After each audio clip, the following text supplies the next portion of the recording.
dari sudut pandang kacamata Tuhan. Kamu orang Papua, jangan takut, kamu sudah 64 tahun.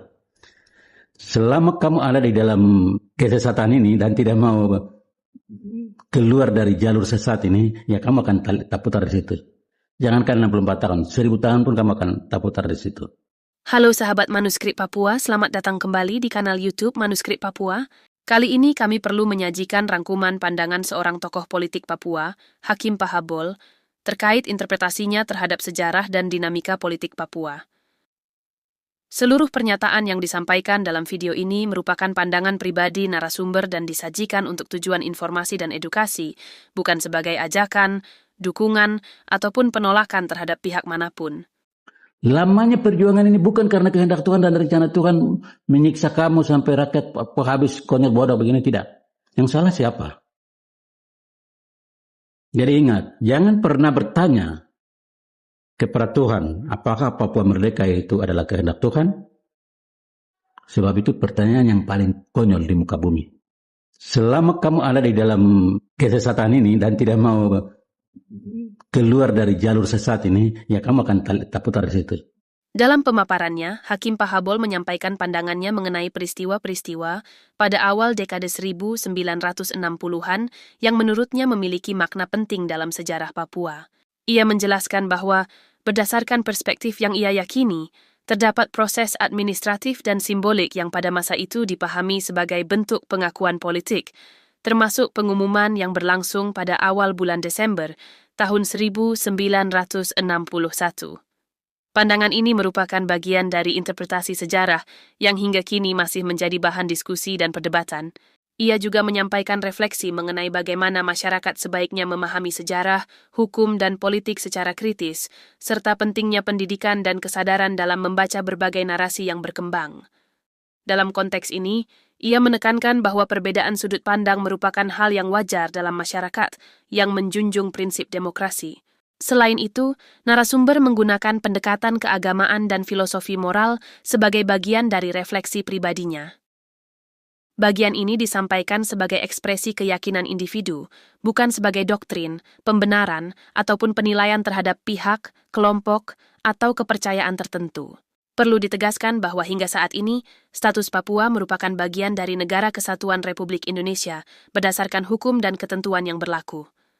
Video ini tidak dimaksudkan untuk menentang hukum, mendorong tindakan pemisahan wilayah, ataupun menghasut konflik dalam bentuk apapun.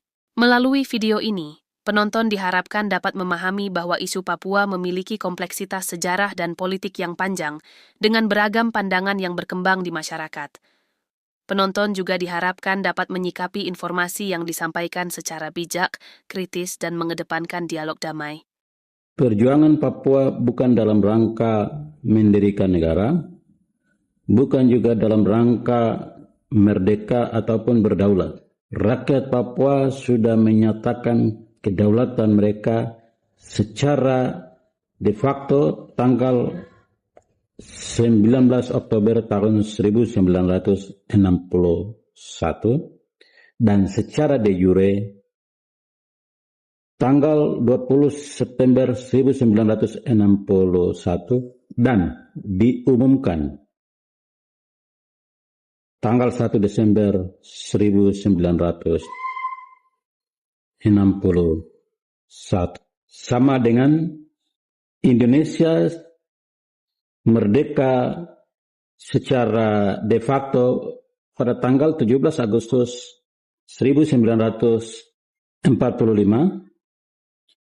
kemudian secara de jure 27 Desember tahun 1949. Kamu orang Papua jangan bodoh lagi mengatakan bahwa habis tanggal 1 Desember itu tidak ada teks proklamasi, jadi habis tanggal 1 Desember itu tidak ada proklamator, jadi saya ingat tanggal 1 Desember itu proklamasi yang sudah disampaikan pada tanggal 19 Oktober 61 itu, setelah Belanda memproses administrasi, kemudian tanggal 1 Desember 1961 itu diumumkan, kan saja dibacakan, diumumkan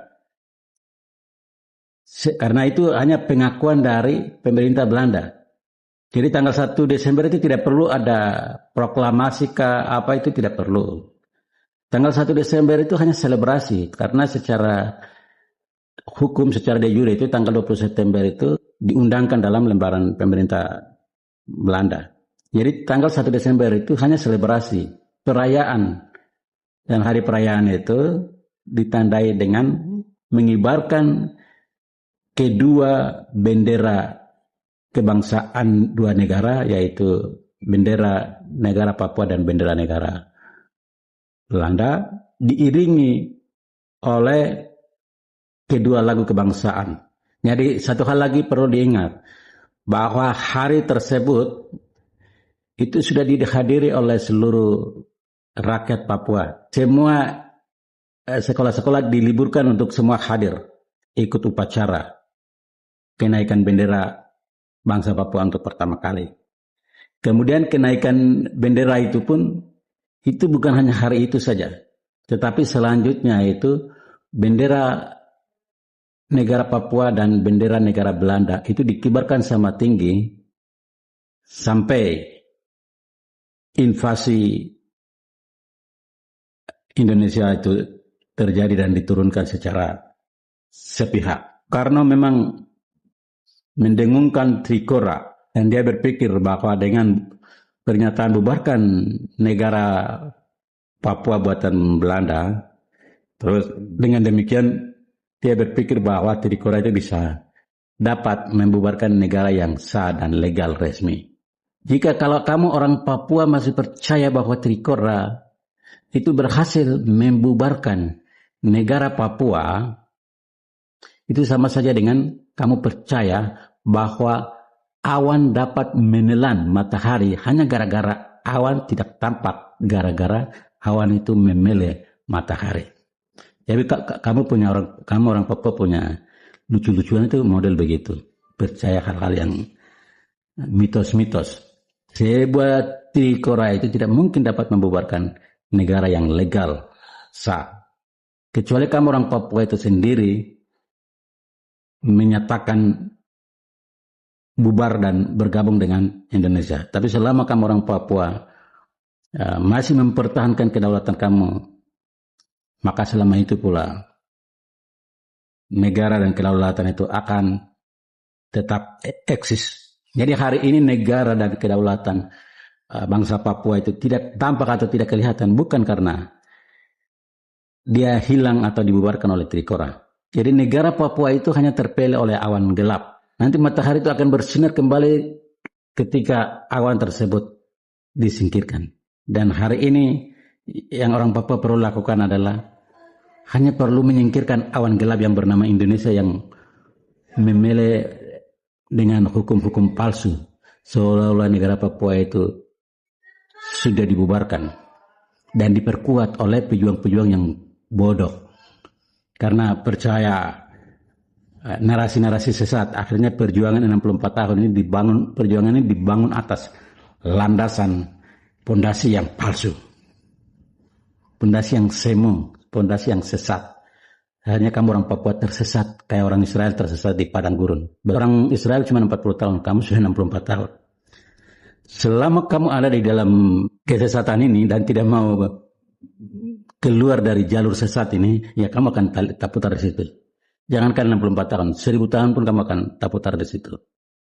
Jadi saya hadir di sini untuk memberikan pencerahan edukasi kepada seluruh rakyat agar Anda harus cerdas.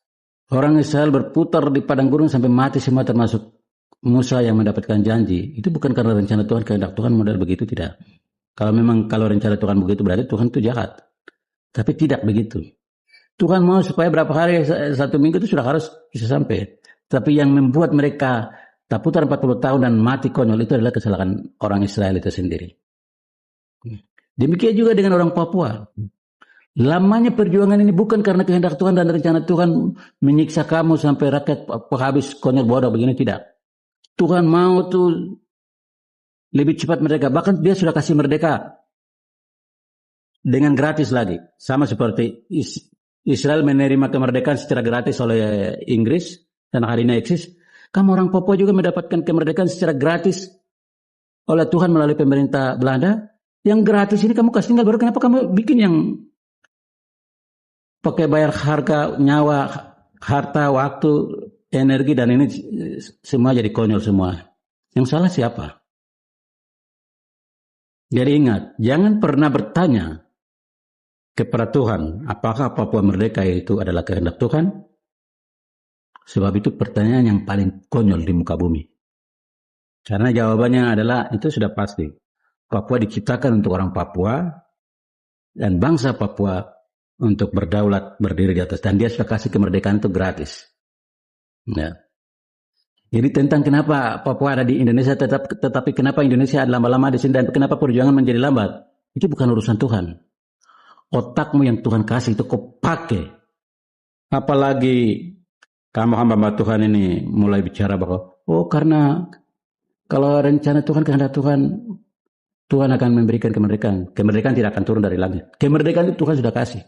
Jadi jangan aneh-aneh. Karena jawabannya adalah itu sudah pasti. Rencana dan kehendak Tuhan.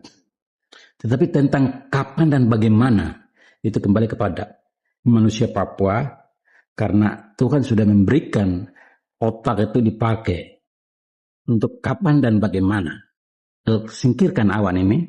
Awan gelap yang bernama Indonesia yang menutupi bintang fajar yang ditunggu oleh muka bumi ini, supaya dia bisa bercahaya dari ufuk timur ini untuk menerangi bangsa-bangsa di muka bumi, menjadi berkat bagi bangsa di muka bumi. Ya.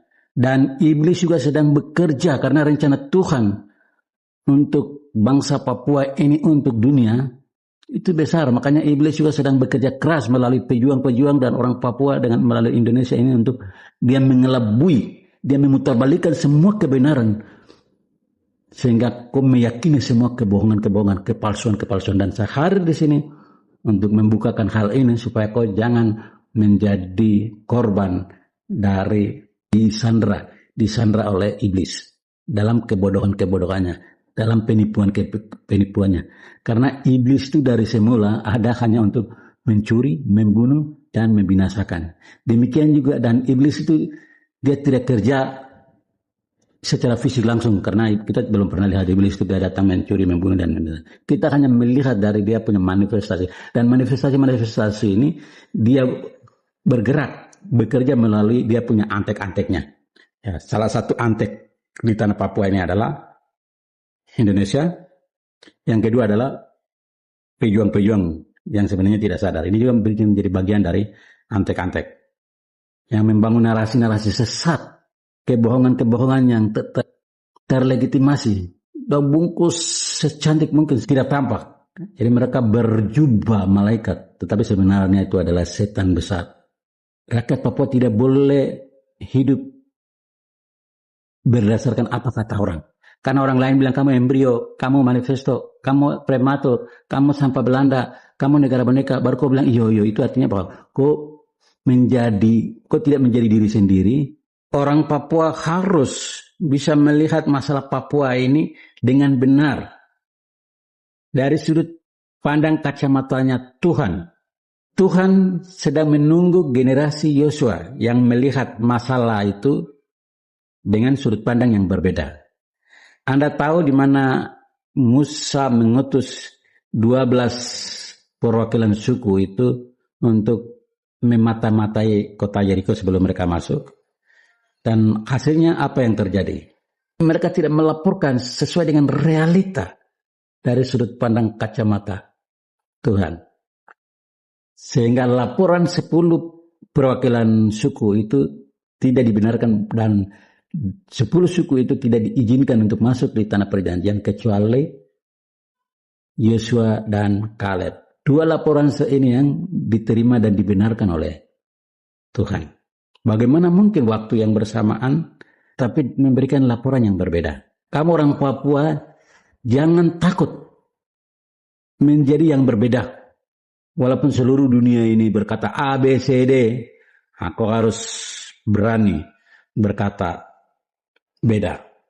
Kamu rakyat Papua mau masuk tanah perjanjian itu lebih cepat untuk menikmati tanah perjanjian yang penuh susu dengan madu, Ikuti terus semua video-video edukasi yang saya berikan. Jangan lupa like, subscribe, komen, dan bagikan video ini kepada seluruh orang Papua agar seluruh orang Papua itu menjadi cerdas. Ya. Baik itu. Terima kasih. Tuhan memberkati. Wassalam.